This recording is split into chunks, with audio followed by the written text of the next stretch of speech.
I love it. Okay, got it. I'll tell him. Thank you. She was watching. That was quite an intro. I like that one. Yeah. People are getting carried away. I would say. know, excitement. So diesel, huh? Diesel. Diesel, yeah. Diesel, yeah. Engines are really interesting, aren't they? Now diesel engines are up to like 40% efficient, which is pretty exciting. And gasoline are up to like 23, 25% efficient, which is kind of neat. You know, when you ignite a gasoline engine with a spark plug, and the spark plug is compressing the charge of air and fuel, and it sparks, it starts to burn. And Tobias was talking about how it explodes. Interestingly, you don't really want it to explode. You want it to burn. Mm-hmm. And you want it to burn a little bit slower so you can get all the power out. But sometimes if things are wrong in the engine, it'll start burning and it builds up so much pressure, it ignites all the fuel in the chamber. And instead of having a nice flame go through from the spark plug out to the edges, it explodes all at once. It all catches on fire. And we call that a detonation or an explosion. And that's when you hear your engine ping. You ever heard your engine go ping, ping, ping? It's kind of hard on an engine. So you want it to have a nice, smooth burn cycle. And to do that, historically, what we've done is we've added a lead additive to the gasoline, and then it makes it burn more smoothly instead of exploding. So we call that leaded gasoline. Oh. And that was great until we got into the era of worrying about air pollution. And so then we put a catalytic converter on the tailpipe of a car so that as the carbon monoxide and the unburnt hydrocarbons would go through the muffler, through this tailpipe thing, it would catalytically burn them out and make it clean. But if you had lead in the gas, it would ruin the platinum in the catalyst. So that's why we had to get rid of leaded gasoline. And so we now have unleaded gasoline. And lead is a real good additive to prevent the engine from detonating, from pinging. The tendency of an engine to detonate, a gasoline engine, is the octane rating of the fuel. When you go buy gasoline on the pump, you can see the octane rating. This one's 87, this one, whoa, it's 94. And you can look at those octane ratings.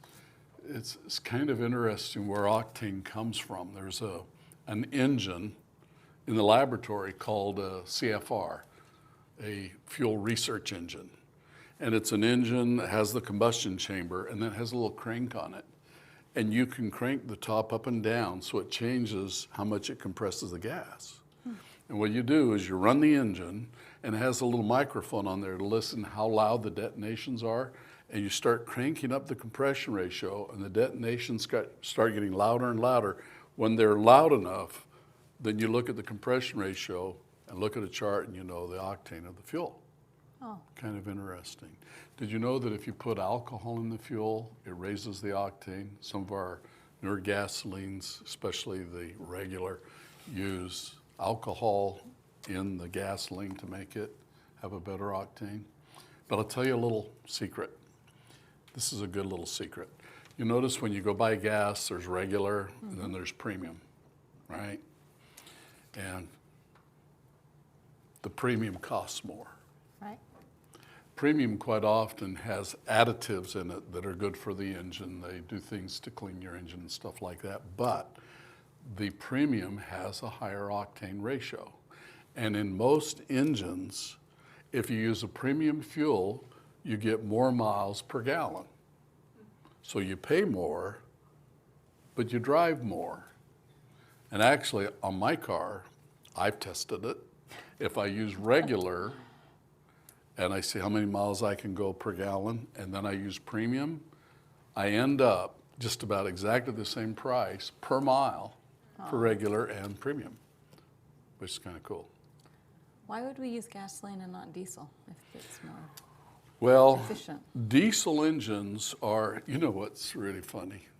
I thought that would be a good question for her to ask me. I did something Yeah. right. But actually, there is a reason why we don't use more diesel engines. We use them in big, expensive trucks and tractors Yeah. and things like that. But in just regular, everyday cars, we don't use them as often because diesel engines cost more to make. But if they're more efficient, Well, they are more efficient. Do you know why they're more efficient? why? Because they fish more. No, actually, it's really an interesting reason. Part of it is the thing Tobias mentioned, and that is they compress the fuel into a tighter space. So it has a higher compression ratio, which gives it a little bit more power. With a gasoline engine, we used to have a higher compression ratio until we passed the Clean Air Act, and then we lowered it so that we wouldn't form so much nitric oxide pollution. But anyway, the one reason it's more efficient is the higher compression ratio, but the other reason is what mechanical engineers call volumetric efficiency. And volumetric efficiency is about how much energy it takes to pull the air into the engine that you're going to compress. And you say, well, wait a minute, so we're wasting energy pulling air in? On a gasoline engine, you have to have the mixture of air and fuel almost perfect.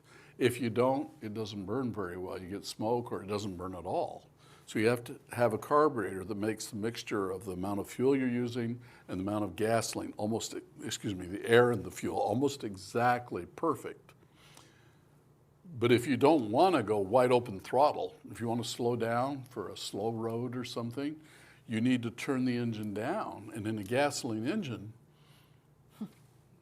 if you turn down the gas, well, then it'll get too lean and then it won't burn properly. So what they did on the path that the air comes into the engine, they put a throttle. And the throttle is a great big disc that's hooked up to your pedal. And as you push the pedal, it opens and closes and blocks the air from coming in. So it'd be like a vacuum sweeper, you know, it's pulling air in, but if you put your hand over it, you don't get as much. If you open up a little bit, you can, right? When you're idling, the throttle is closed, it's trying to pull air in, it can't because it's blocked, and it wastes a lot of the energy trying to suck in the air. In a diesel engine, there is no throttle of the air coming in. It lets all the air come in on every cycle, and it compresses all the air. You say, wow, then there's going to be too much power. No, because they control the amount of fuel they squirt in on every stroke. He talked about on the early engines, they had to do some tricks to get enough pressure to push the diesel fuel into the chamber. Nowadays, we don't have those air pressure things. What we have is we have injectors, fuel injectors. They have a fuel pump that carries the fuel to the injector, and then the injector has either mechanical or electrical force to force the diesel into the chamber. And the parts are very, very precision.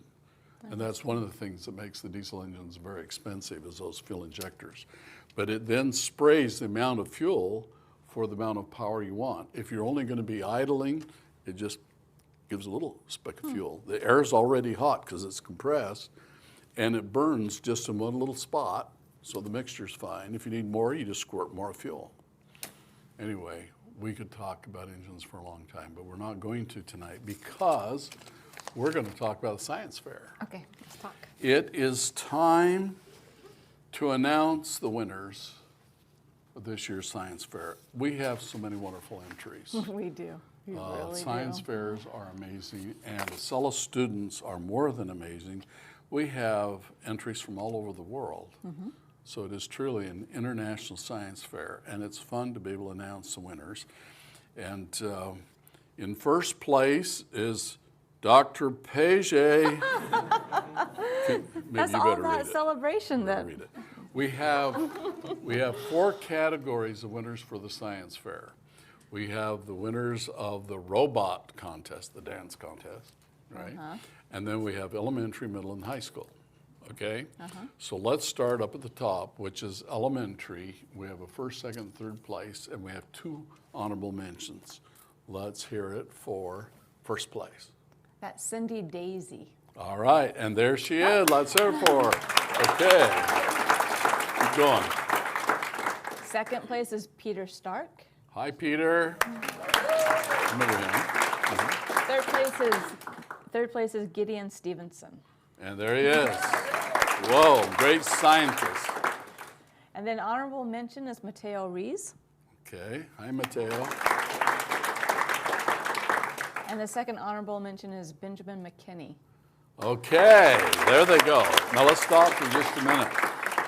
Elementary students doing super projects. That's I want to amazing. congratulate you guys. It's really fun.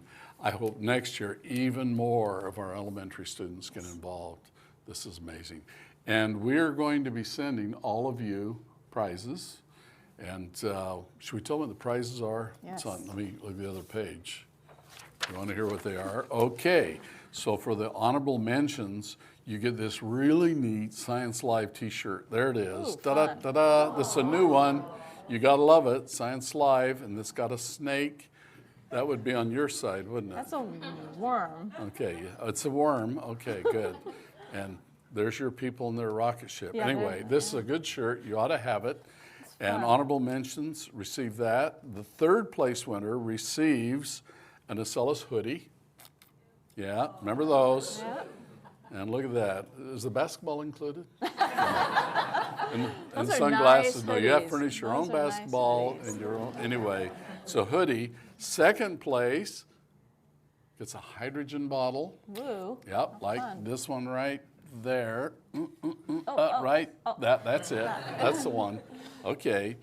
And the first prize winner receives a gravity light. Remember the gravity lights, the little light that floats in space, and you really need to have one of those. They're really good. The Acellus gravity Those are light.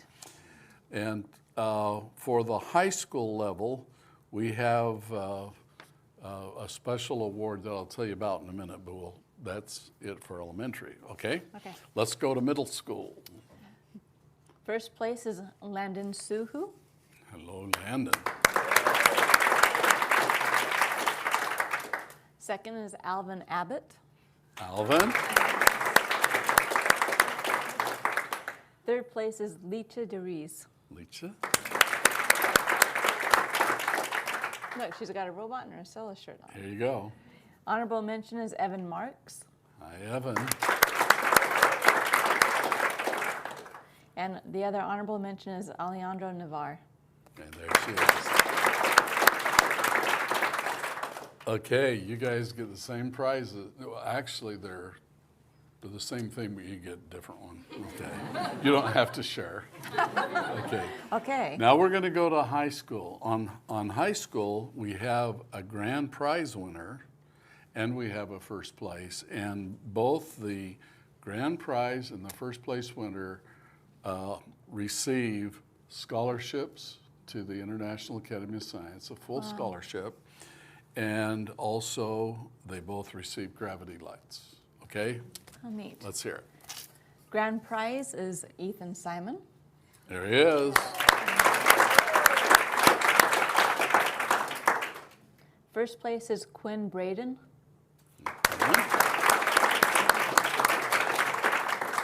Second is Arnav Revankar. And third is Alexander Paulhauser. And the honorable mention is Donna Wanderverken.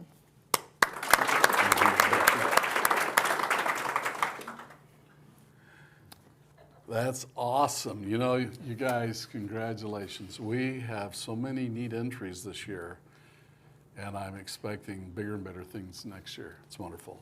And then we have the robot contest winners, Yes, we do. First place is Mila Clementson. and that's the robot. That one's called Da Vinci's Dream. I see. I watched it. great? It's fun. You like it? Second is Megan Alves. Megan? Look, that's Whoa. PJ's Cafe. Roger's Coffee. roller rink. Yeah, just saying. I'm just saying too. And third place is Hannah Parada. Hannah and Claudette. You want to say where they can see them? Yes. And then they can see the science fair entries, and those who want it, science.edu/science fair. So there they are. Right there. Science.edu/science fair. You can go see them. There they are. How fun. And we want to congratulate all of you that entered. This was a very successful experience, and we're looking forward to having you all join us next time. Mm-hmm. Okay? It was tough deciding. It is really was. wonderful that we have such good entries. Now, we had some people that have been writing quite a few inquiries about what we talked about last time. It was Yes. these little rods. And apparently, the way we explained it was a little bit confusing to some. And we don't want to leave any confusion, so we'll go back. Remember, this little guy here is a lead cylinder. And this is an aluminum cylinder. And some said, now wait a minute, how can it be bigger and be the same as the little one? Well, it turns out that both these rods have the same weight. The lead is as heavy as this long aluminum. But just to make sure everybody gets it, I brought a scale and I brought some weights that are the same size. This is a piece of iron. It's 1 inch square. And this is a piece of, which one shall I pick? Maybe I'll pick a piece of wood. This is pine. So 2 samples exactly the same size. If I put the iron on the scale, we see that it weighs 124.95 grams. Now I'm going to put a piece of wood of exactly the same size on, and it weighs less, considerably less, 6.9 grams. How can they be the same size and have different weights? And the answer is, this is lower density. Inside the structure of this wood, there are atoms, but the iron weighs more. Now here's an interesting one. I have copper and I have iron. Which one weighs more? The one that weighs the most, since they're the same size, would be the greater density. You remember that the iron is 124.94 and the copper is 146.58. So that means that copper is more dense than iron. Do you get it? So now we have a grand champion, copper, and if we put brass over here, it's challenging the copper, 134, but copper is still the winner. Remember, brass is an alloy that's half copper and half another metal. And maybe aluminum is more dense than copper. The aluminum one, same size, is only 42 grams. Both metal, same size, but the copper is a lot heavier. So that's what we mean by more dense. Now, in this sample that I showed you before, all of these different rods have exactly the same weight, but they're different sizes, showing the difference in density. I hope that makes a lot of sense. Does it? Mm-hmm. Okay, do you have any questions? I don't. You don't? I didn't see zinc. You didn't see zinc. Your favorite one. I know where zinc is now. I learned that last week. Dr. Monet would like to know how much zinc weighs. I would. Yep, 100 grams. So, They all weigh 100 grams. See, that's what I'm saying. I know. Okay, so here's the deal. I ordered a zinc one. It isn't here yet. And I would thank you not to bring it up. I didn't know. I was going to show you my new invention, but now I don't think I will. How can I make it up to you? Do you cook? No. All right. Some dishes. We'll think about something. Sorry about that. I did notice, didn't I? You did notice. You did it on purpose. Not to change the subject, but did you know that plastic is light too? There's same size plastic. So every one of these materials has a different density.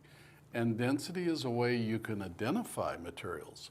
When we found the meteorite at my ranch, we weighed it, but then to find out the density, we had to measure it. And it was this strange irregular shape. So we had to have a way to measure it. If it was a nice cube like this, we could have just taken a ruler, but it was irregular. So we did something that scientists usually do. We filled a container clear full of water so that if you stuck your finger to push a drop out, and then we put the rock down in the water and we measured how much water came out.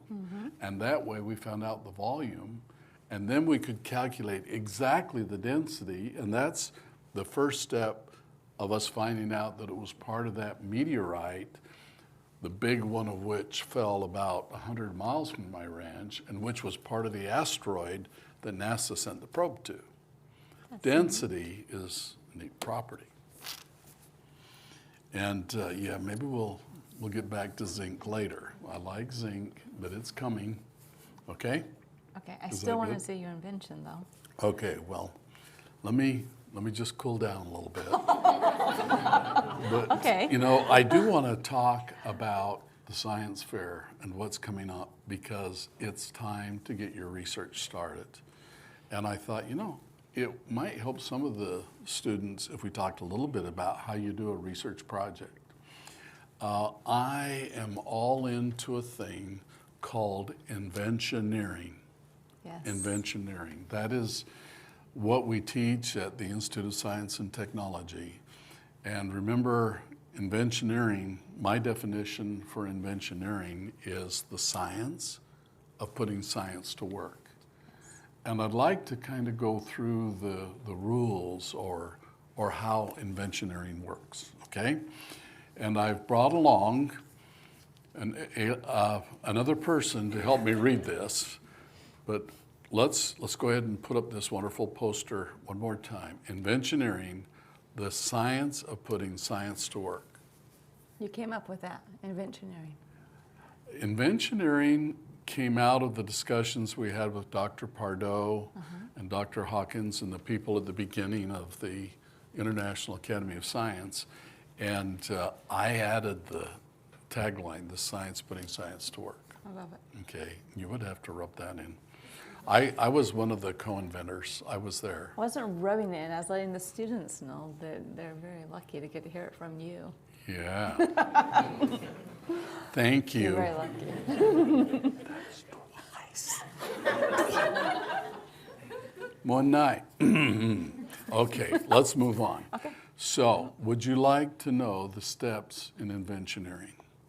Let's do it. And this is, use Inventioneering to do your science fair project. Okay, step number 1. Set a clear goal and to, let me start over. Okay. It's not my native tongue. Okay.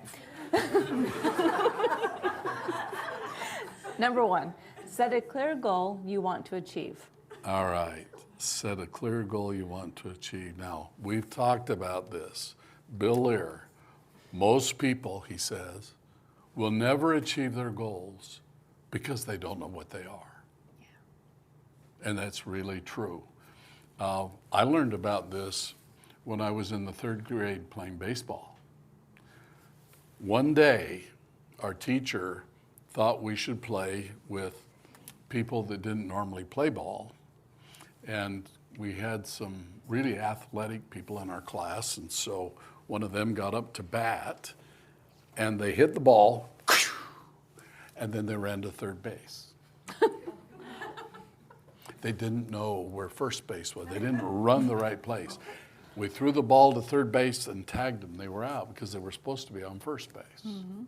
If you don't know where you're trying to get, how do you know when you get there?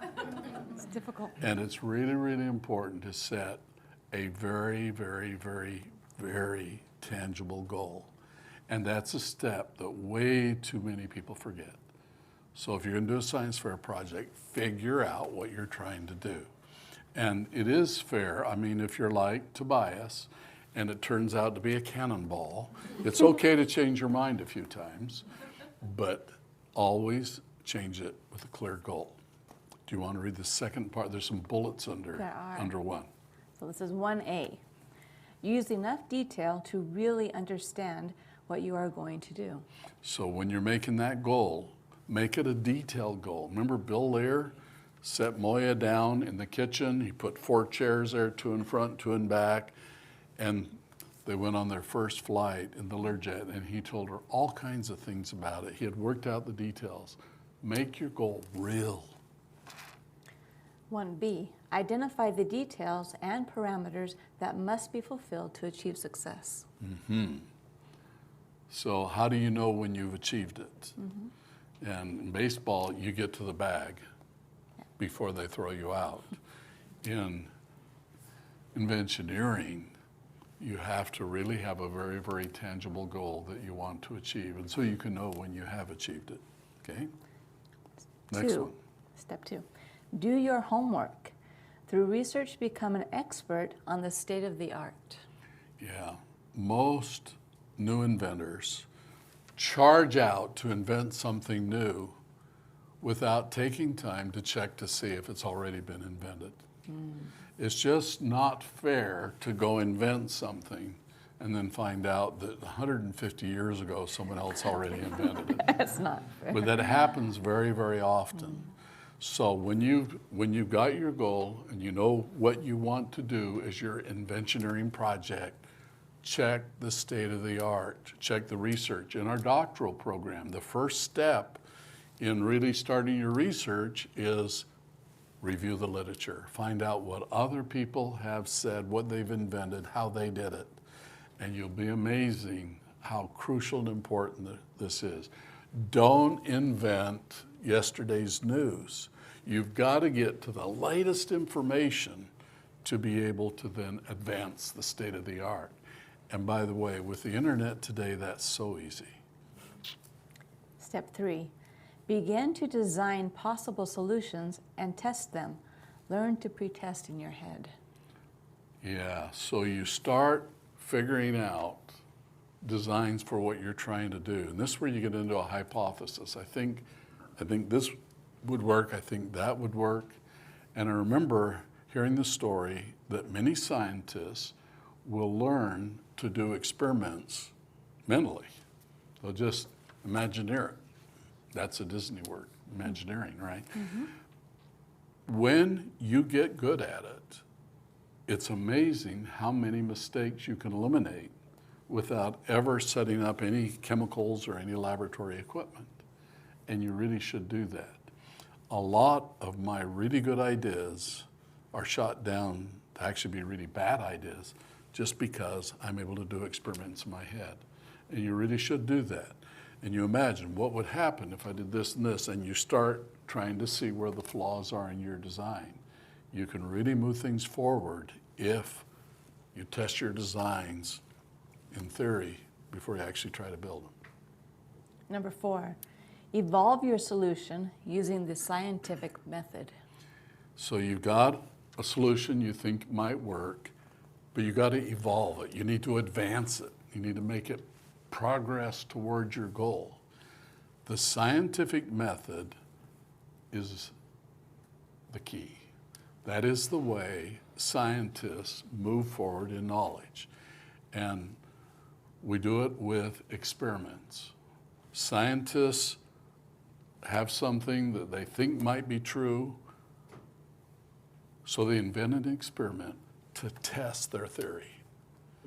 And designing good experiments is a real challenge. In fact, many times the hardest thing a scientist has to do is figure out a way they can test a theory. Very often what they're testing is something they can't even see. So designing experiments is really exciting and very important. The scientific method then says you design the experiment, you run the experiment, you analyze the results to see what you can learn from it, and very often very, very, very often, almost always, you have to design another experiment because all you learned from the first one is that didn't quite work and why. Okay. Number 5, figure out why it didn't work and go back to step 3. Okay, so let's go back to step 3. Begin to design possible solutions and test them. Learn to pre-test in your head. Pre-test in your head. Step 6. No, number 4 is after 3. Number 4 is after 3. Evolve your solution using the scientific method. Yes, that's a very good idea. Number 5, Yes. figure out why it didn't work and go back to step 3. Okay, go back to step 3. Begin to design possible solutions and test them. Learn to test in your We head. already did this one. Step 4, evolve your solution using the scientific method. Number 5, figure out why it didn't work and then go back to step 3. 6. Step 3. 6. She's stuck. I am. Reminds me of an android. Okay. 6, please. Okay, Dr. Billings. 6, don't give up until you have achieved your goal. That is so important. Can I say it again? Very often when you're working on a project and it doesn't work, it is very discouraging. And sometimes you feel like, I've tried everything. I'm just going to give up. Thomas Edison was trying to make a light bulb. And he tried everything. He hooked electricity up to almost everything he could think of. And it just didn't work. Most things would just burn up or nothing would happen. And then finally, the idea of putting a bulb over the filament and pumping out the oxygen so it wouldn't burn. And then he could just use a little piece of carbon. That's all he needed to be able to make a light bulb. Don't give up. So 7 is enjoy your success. that's my favorite Yes. part. And you really should. It is really fun. The harder a project is, the harder you have to work, the more enjoyable it is. That's true. That's pretty neat. Okay, so we're starting to run out of time here a little bit, but What is it? I've been working on a project that would involve some new technology, and I knew that if I could make this, it would be a breakthrough technology. Wonder if we can get a close-up on this because I'd like everybody to see it. It's a personal hydrogen generator. Can you see that? Personal hydrogen generator as seen on Science Live. Huh? What do you think about that? Wow. And then it says flip switch to activate. Now, I haven't been able to figure out how to build one small enough to go in your pocket. So this is not a pocket version, but you could get this one in your purse or your briefcase, so you could take it anywhere you want to go, and you've got your personal hydrogen right there. Would you demonstrate it for us, please? I am just thinking that I would love to demonstrate it. So what you do What is do I you do? push the switch to activate. Can you let's get on the camera. Which way? Down to the side? You have a degree. Just push the switch. Great. Okay, let's put it like that. How's that? Now you push it to the left. From the right to the left. You just That way. She's scared. I am. She's nervous. She has no faith in my research. I have a lot of faith. That is the problem. Okay, here we go. Here we go. Just go ahead and act it. No, you push it that way. Oh, that left. Yeah, that way. Thank you. Okay, go ahead and activate it. That was. You're just supposed to activate it. That's like going back to step 3. Just keep the camera on it. It is kind of like going back to 3. Oh, there might be something wrong with it. It's just. She broke it. Did I break it for real? Actually, this is one I'm still working on. That's just a fun tease. Tease? Hey, wait a minute. I love it. Can I do it again? Wait a minute. Wait a minute. there's a lot of effort went into this. You see this little bird here? Can you see that? Oh, it's a bird. Yeah, see? And when you turn the switch on, watch the little bird. See that? It's like a woodpecker. He turns off the switch. Can you see the switch That there? is really We'll turn it. clever. Here we go. Watch. I love it. That's pretty naughty, but pretty clever. Yeah. So I think this is actually making a lot of hydrogen. Uh-huh. But unfortunately, I have a little bug I got to work out. It keeps shutting itself down. It does. Can I see what's in it? I It's- didn't see very much. You didn't get to see very much? No, I think the camera could see better than I. The camera could see better than I. Here, I'll put it on the Oh, camera. look, it has a little circuit board and it has batteries, and Yeah. that is really fun. It's definitely high tech. That part. That is That's right. fun. I love it. So when it works correctly, it produces hydrogen. Another embarrassing question.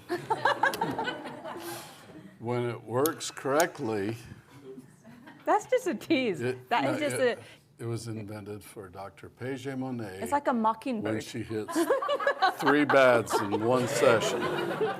It's a mockingbird is what that You know, is. It's mocking we me. only have a few minutes Okay. left to talk about something really serious. Okay. You recognize this. This is a disk drive from a computer, a hard disk. And this particular one is 14 terabytes. Wow. Wow, that's 14 trillion bytes of That's a information. lot. It's enormous. We use drives to store information in our data center. And our data center is where we store all of our student records. We store them on hard drives. Actually, though, hard drives are slow to get the data off. We have a spinning drive, and when you ask for a data, the head has to find the track, and then it has to wait for the disk to come around to the beginning, and then we read the data. And that takes time, thousandths of a second, which with all of our students is too slow, and our students are trying to get through their course. So in Acellus, all of your student data that you use is stored actually in memory, real time. And that's one of the reasons why Acellus is as fast as it is. But when we start archiving data, we need to have a lot of storage.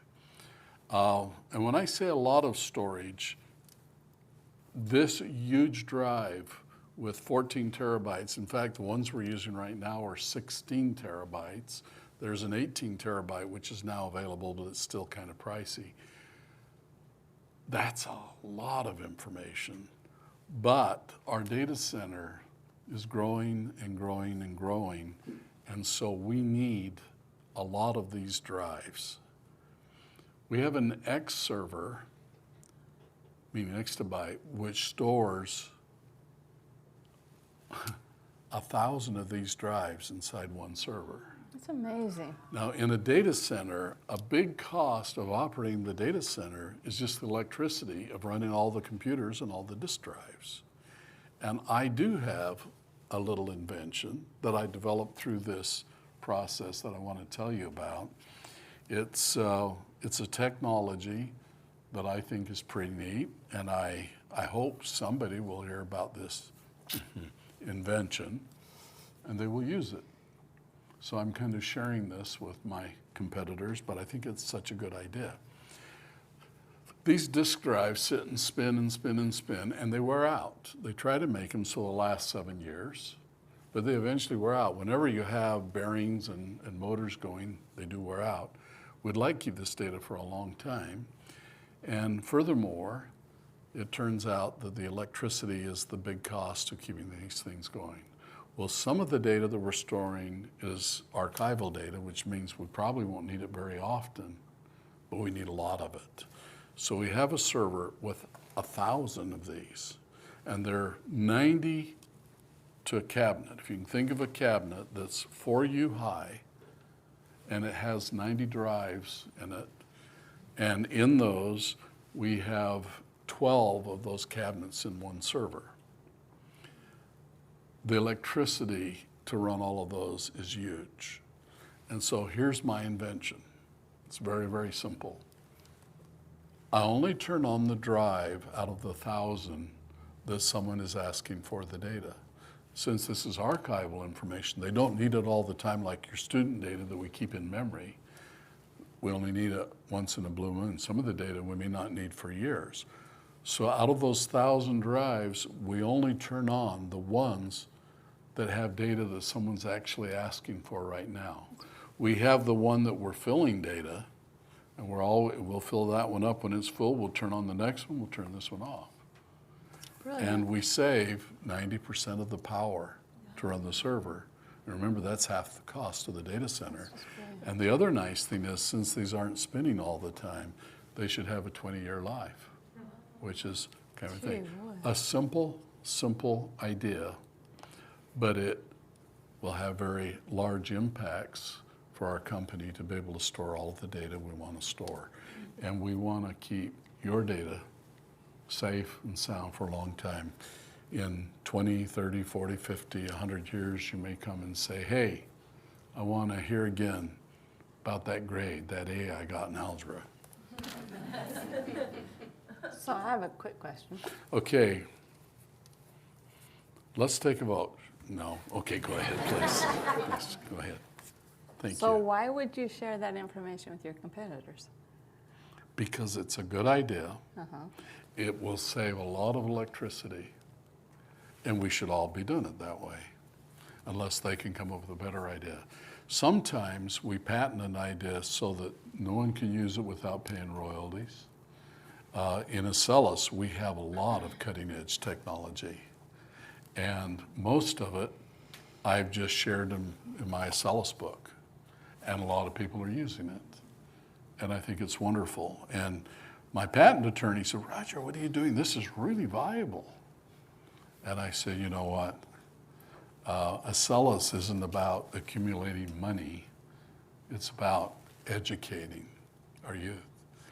And if we have a good idea like vectored instruction or something that really works, and a competitor uses it, then it's going to help some of our kids somewhere. And that's really exciting. So we have to kind of remember what it's all about. When I started my very first company after we left Bill Air, the company grew, it went public, the stock became really valuable. We went from being really, really poor to where we actually had to go buy a new car, and it was really fun. But you know, we ran that company for 13 years. It went public, it went on NASDAQ exchange, we sold it out, we did really well. And when that company was done, we realized we don't have to work again, at least not in this lifetime. And so it's kind of a different feeling, because it always felt like I hope to become financially stable someday. And it was through the success of that company that we've been able to do a lot of other things, like Acellus. Acellus was done without any outside investors, without government money, without anything. And there's a real neat feeling there. And we didn't do it because we wanted to see if we could make some money. Some of the schools that we provided Acellus to said, you know, you could charge a lot more. There are people charging a lot more. And told them, well, maybe theirs is better. And it might have been. But it's just exciting to see that so many students are having a good experience with it. And sometimes in life, that's really what we ought to remember that it's all about. And in this case, I thought about it. There are some details here that would be easy to figure out just even from this little notion. And you say, well, that's such a simple idea, but it's probably going to save me millions of dollars. And maybe I could not tell anybody, and maybe I could make a little bit more money, but what if someone else can use this? Because data centers take a lot of electricity. Okay. And right now, we ought to conserve all the electricity we have. It changes our carbon footprint, it does a lot of things. And you know, I want to be more about that, and I want to teach our students to be more about that. Thank you. Thank you. That's all of the teasing we have time for. So see you next time. Thank you.